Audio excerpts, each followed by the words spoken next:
Gloria a Dios. Bueno, vamos a ver pues, si por aquí se escucha. Dios le bendiga. Yo creo que estaba en sintonía en el antiguo video, pero que ahora lo pasamos para aquí a ver si se escucha un poquito mejor. Estamos hablando acerca del temor de Dios.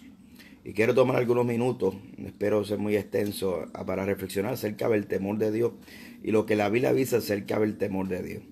En Proverbios capítulo 1, verso 7, la Biblia dice que el principio de la sabiduría es el temor a Dios. Amén. Y obviamente ese temor de Dios tiene que ir conexionando, tiene que ir conectado con lo que es el conocimiento de Dios. Ahora, a mí me llama la atención mucho como hoy en día aquellos que no le sirven al Señor o los inconversos. Hoy le están diciendo a la iglesia cómo la iglesia debe presentar su mensaje ante la sociedad. Y todo se debe a que este mundo no quiere recibir las advertencias, porque no solamente la transmisión o la comunicación de las buenas nuevas de salvación tiene que ver con que Cristo nos salvó, sino que tenemos que expresarle a la gente de qué te salvaron. O sea, si le estamos presentando a Cristo, al ser humano, la salvación, amén, le tenemos que también presentar por qué, pero me salvaron de qué. Y automáticamente en el mensaje de salvación obviamente se habla acerca del cielo, de las promesas lindas que Dios tiene, pero también se habla de cuando el hombre acepta a Cristo, huye de una eterna condenación. Entonces el mundo hoy en día rechaza todo lo que tenga que ver con el mensaje del infierno, con un mensaje, como ellos le llaman, condenatorio. Pero realmente no es condenatorio. Es que automáticamente, juntamente con el mensaje de las buenas nuevas de salvación, se le tiene que anunciar a la gente de que se están salvando. Y en ese mensaje, obviamente, el mundo rechaza. Entonces, en la iglesia, en Proverbios capítulo 1, verso 7, dice que el principio de la sabiduría es el temor a Dios. Pero en el mundo, obviamente, como el mundo no conoce al Señor, de acuerdo a lo que es Lucas 12, 5 y Hebreos 10:31, para un no creyente el temor de Dios es temer el juicio de Dios y la muerte eterna, de la cual es la separación eterna de Dios.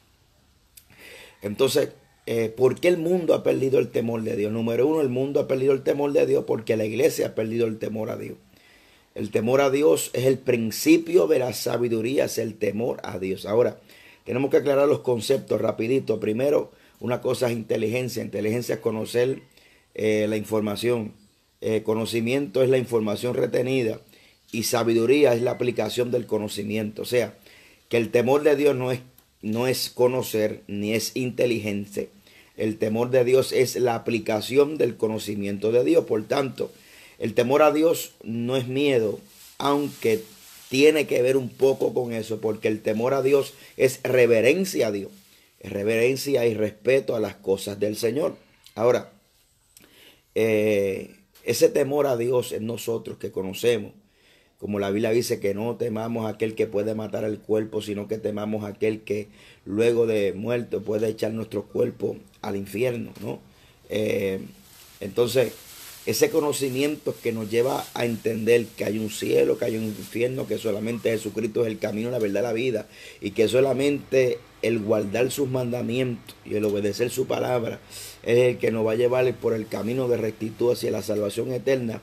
Esa aplicación de ese conocimiento que tengo, o sea, conozco que hay un cielo, conozco que hay un infierno, conozco que hay una eterna condenación, gloria al nombre del Señor, y que ese conocimiento en mí, de no solamente saber que Dios es amor, sino conocer que Dios es fuego consumidor, porque eso es lo que ha fallado la iglesia. La iglesia ha fallado en una clara presentación de Dios, solamente muestra una cara de Dios, que es la que la Biblia dice. Bueno, en Juan capítulo 3, verso 16, la Biblia dice: de tal manera Dios amó al mundo, que ha enviado a su Hijo unigénito para todo aquel que en él crea no se pierda, mas tenga vida eterna.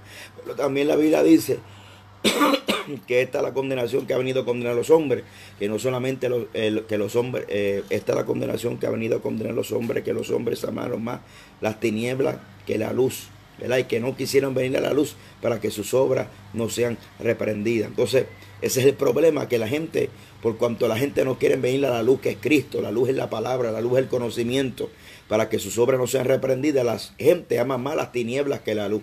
Entonces, esta comunicación de que nosotros no tenemos denuedo, y otra vez he explicado el concepto de lo que significa denuedo en la Biblia, cuando Pedro lo ven predicando con denuedo, y nos decían, pero ven acá, este hombre no es del vulgo, este hombre, pero lo vemos predicando con denuedo. Y esa palabra denuedo no solamente significa una valentía, sino que también significa una valentía para una clara presentación del evangelio, sin tapujos, sin esconderle los pormenores ni esconderle los por mayores. Ves, una clara presentación del evangelio sin temor. O sea, cuando yo anuncio el evangelio de Jesucristo, yo anuncio acerca del cuán grande es el amor del Señor, ¿verdad? Que Dios no escatimó ni siquiera a su Hijo unigénito, ¿verdad? Que Dios envió a su Hijo unigénito para todo aquel que en él crea no se pierda, mas tenga vida eterna. Pero juntamente con ese anuncio del evangelio, de las buenas nuevas, también viene con un mensaje de advertencia. Por eso que cuando Pablo presenta el evangelio en el Areópago, en el libro de Hechos, dice que no solamente dice que ha mandado ahora, que Dios ha pasado por alto los tiempos de la ignorancia, ya que ha pasado por alto los pecados antiguos por esa ignorancia, sino que ahora manda que todo hombre se arrepienta. Entonces, no solamente hay un imperativo, hay una ordenanza de arrepentimiento, y es como Juan comenzó a anunciar el evangelio de Jesucristo: arrepentidos y convertidos, porque el reino de los cielos se ha acercado a vosotros. Y a los fariseos también le dijo, mira, ya el hacha está, amén, preparada para cortar y echar al fuego. Todo aquel que no dé fruto será cortado y echado al fuego. O sea, tenemos que entender que la presentación del evangelio no solamente es proyectar el amor de Dios, sino también proyectar y advertir a la gente que Dios es un Dios que también es fuego consumidor. Entonces la iglesia, ante ese fallido y ante ese denuedo que hace falta, que hoy en día en vez de denuedo hemos sustituido el denuedo, que es la valentía para una clara presentación del evangelio. Hemos sustituido el denuedo por la labia, o por la psicología barata, o por querer persuadir en el alma o en las emociones y sentimientos. Gloria al nombre de Jesucristo. Persuadir en el área emocional. Por eso usted ve que cuando se anuncia el evangelio, no se anuncia la centralidad de Cristo, de que Cristo murió en la cruz del Calvario, resucitó el tercer día para darnos vida eterna, como Pablo escribe en la carta de Corintios capítulo 14, que dice, mire, que si Cristo no ha resucitado, entonces vana es nuestra fe. Esa clara presentación del evangelio que presenta los pilares del evangelio de Jesucristo: la muerte, la resurrección, amén, el ministerio terrenal de Cristo, el nacimiento de Jesucristo, o sea, la encarnación de Cristo, como la Biblia lo dice, la encarnación de Cristo, la vida de Cristo, la muerte, la pasión de Cristo, la muerte de Cristo, la resurrección de Cristo. Entonces, cuando nosotros no tenemos esta clara presentación del evangelio o esta centralidad en Cristo, hemos sustituido, y ahora traemos a la gente más, que Dios tiene propósito contigo. Claro que Dios tiene propósito, pero la gente no tiene que buscar a Dios porque Dios tiene propósito. La gente tiene que buscar a Dios porque necesitamos salvación, necesitamos, amén, aleluya, escapar del infierno, que es una realidad, que es una eterna condenación, y entonces amar a Jesucristo mucho más allá del propósito que Dios pueda tener conmigo, amar a Dios mucho más allá de lo que Dios me pueda dar, o lo que Dios me sane, o el milagro que Dios pueda tener en mí. Alabado sea Dios. Es trascender ese mensaje de que Dios, presentar a Dios como simplemente una persona que da beneficio, de un bienestar que me provee, sino que presentar a Dios de una necesidad que el hombre tiene acerca de salvación y de vida eterna, y que hay una eterna condenación, que si el hombre no reciba a Cristo, como dice la Biblia, que Jesucristo es el camino, la verdad y la vida, y nadie viene al Padre sino a través de Cristo, como dice la Biblia, que solamente hay un mediador entre Dios y los hombres, se llama Jesucristo hombre. Entonces, cuando se pierde esa centralidad, se comienza a buscar por otra vía que no es clara, no es un anuncio con denuedo, no es una clara presentación. Comenzamos a traer la gente por los milagros, por aquello, por lo otro, y claro que Dios sana, claro que Dios liberta, y claro que mucha gente fueron a Cristo buscando su milagro y recibieron salvación, pero entendieron lo que era la salvación, entendieron lo que era Cristo en su vida. Entonces nosotros nos vamos por la tangente, pero no nos vamos por la centralidad de Cristo, de que nosotros necesitamos salvación. Y ante nuestra irresponsabilidad, y ante nuestra falta de compromiso con la palabra y falta de valentía y falta de denuedo, que solamente el poder de Dios nos capacita para presentar a Cristo con denuedo, el mundo ha perdido el temor de Dios. ¿Por qué? Porque el mundo ha adoptado un mensaje que se predica hoy. No solamente ahora se predica en las iglesias, sino que ahora se predica en las calles. Este mensaje que se hace que el pecador se sienta bien con su pecado. Este mensaje que se anuncia, que se busca de una psicología barata, buscar que el pecador entienda por el razonamiento y no por la fe, porque la Biblia dice en Romanos capítulo 1, verso 17, que el evangelio de justicia se revela por la fe y para la fe, como está escrito, mas el justo por la fe vivirá. Entonces comenzamos a tratar con aquel descarriado o el impío, que si te hirieron en la iglesia, que si te juzgaron, que si te criticaron, que si ven como, mire mi hermano, entonces ahora vemos que cuando nosotros predicamos un evangelio centrado en la Biblia, centrado en Cristo, hay un rechazo. ¿Por qué? Porque el mundo ha perdido el temor de Dios por causa del mensaje que le pasa paños tibios al pecado.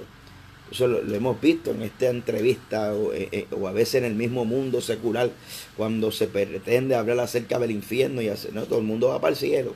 Como se pretende hablar de la condenación, no, todo el mundo es bueno, todo el mundo es bueno y todo el mundo es santo y todo el mundo yo creo. Pero la Biblia dice que los demonios creen y tiemblan, y el mundo simplemente está adoptando una fe básica, pero no una fe existencial, una fe vital, una fe que te conecta con lo que usted adora, que es Dios. No, es una fe de demonio. La Biblia dice que los demonios creen y tiemblan. Una fe básica se llama. Pero la fe existencial, la fe vital, es la que te dice que busque a Dios. La Biblia dice que sin fe es imposible agradar a Dios, que es necesario que el que se acerca crea que le haya y que Él es galardonador de los que le buscan. Ese texto habla de dos clases de fe: de la fe básica y de la fe existencial o la fe vital. La fe básica es la que te hace entender que hay un Dios. Amén, que hay un Dios allá arriba, y amén, aleluya. Y los gnósticos creen en Dios. El ateo no cree en Dios, pero el gnóstico cree en Dios. El deísta, el deísmo hace creer en Dios, pero sirve a Dios a su manera, ¿verdad? El secularismo también cree en Dios, pero sirve a Dios a su manera. Entonces, la fe vital, la fe existencial es la que te conecta con aquel que usted está adorando, con aquel que usted cree. Y como te conecta con ese Dios, Jesucristo, Dios Todopoderoso, te conecta, te lleva a obedecer sus mandamientos. Y ahí es donde se cumple lo que la Biblia dice en Proverbios capítulo 1, verso 7. Que el principio de la sabiduría es el temor a Dios. Mi temor a Dios, mi reverencia a Dios, me hace tener sabiduría. Y la sabiduría no solamente es conocer, sino que la sabiduría es la aplicación del conocimiento. Es la aplicación del conocimiento. O sea que la sabiduría y la reverencia a Dios me hace vivir conforme a los principios bíblicos. Por eso es que la palabra dice que también el temor de Dios es aborrecer lo que Él aborrece, aborrecer el mal. Entonces, el mundo ha perdido el temor a Dios, el mundo ha perdido el temor a Dios. Este mensaje ha penetrado, este mensaje halagüeño, este mensaje blandengue, este mensaje que el pecador se hace sentir bien, que el pecador se hace sentir parte de la iglesia cuando no lo es, porque ahora la excusa es que son almas de salvación. Ahora la gente no le predican, usted está aquí predicándole como predicador o como exponente de la palabra y hay alguien escuchando, sino que ahora aquel que usted le predica es partícipe de esa tarima, usted lo hace parte y lo hace sentir parte de la iglesia sin necesariamente tener un arrepentimiento. Entonces la iglesia ha perdido el temor a Dios porque ha dejado de practicar los principios bíblicos y ha acomodado el mensaje, ¿sí? Y también el mundo ha adoptado ese mensaje. Cuando vemos un mundo diciendo no prediquen así, que no condenen, que no juzguen, cuando el mundo tiene ese lenguaje, el responsable de que el mundo tenga ese lenguaje hoy en día es gracias al libertinaje que se ha infiltrado en la iglesia, que hace cualquier cosa para llenar el templo, pero que sin las vidas pertenezcan a Cristo, sin un verdadero arrepentimiento. Amén, gloria al nombre del Señor. Que Dios nos ayude, porque el efecto del libertinaje está arropando el mundo también, y no solamente le está poniendo unas vendas al creyente, sino que le está poniendo unas vendas al mundo inconverso, al mundo que no conoce a Cristo, para que no haya un verdadero arrepentimiento que los lleve a una regeneración y a un nuevo nacimiento. El evangelio superficial, que solamente basta levantar las manos y hablar de Dios, pero seguir en una antigua vida, una antigua conducta, ese evangelio superficial, aleluya, ha causado que la iglesia y que el mundo pierda el temor a Dios. Amén. Y que no quiera escuchar el mensaje de Dios, y que arrogantemente y altivamente le diga hoy el mundo a la iglesia que así no se predica. Eso es falta del temor de Dios, y el temor de Dios nos lleva al orgullo, a la arrogancia, a la altivez, nos lleva a una ceguera espiritual, a una tibieza espiritual profunda, que por eso la Biblia dice que prefiero que sea frío que sea caliente, pero los tibios Dios los vomitará. Que Dios nos ayude, prediquemos a Cristo, hagamos una clara presentación del evangelio de Cristo, sin tapujo, sin miedo, sin quitarle y sin añadirle. Cristo vino para salvar lo que se había perdido, pero hay una advertencia, que la condenación viene cuando los hombres siguen caminando en su perversidad y aman más las tinieblas que la luz, y que no quieren venir a la luz para que sus obras no sean reprendidas. Cristo está con los brazos abiertos para recibirte, para levantarte, para perdonar tus pecados. Pero para perdonar tus pecados, primero tienes que reconocer tus pecados y tus fallas delante de Dios, y reconocer que la vida que usted está viviendo es una vida que te ha llevado a una vida de tristeza, de angustia, de sinsabores, de marca, de heridas. Es la vida que ahora usted va a vivir conforme a lo que Cristo, con su vida ahora se va a dirigir por Cristo. Ya basta de vivir la vida a su manera, sino ahora usted va a vivir una vida conforme a los principios bíblicos que producen una vida de salvación al final. Que Dios nos ayude, que nosotros sigamos creciendo en el temor de Dios. Dios le bendiga.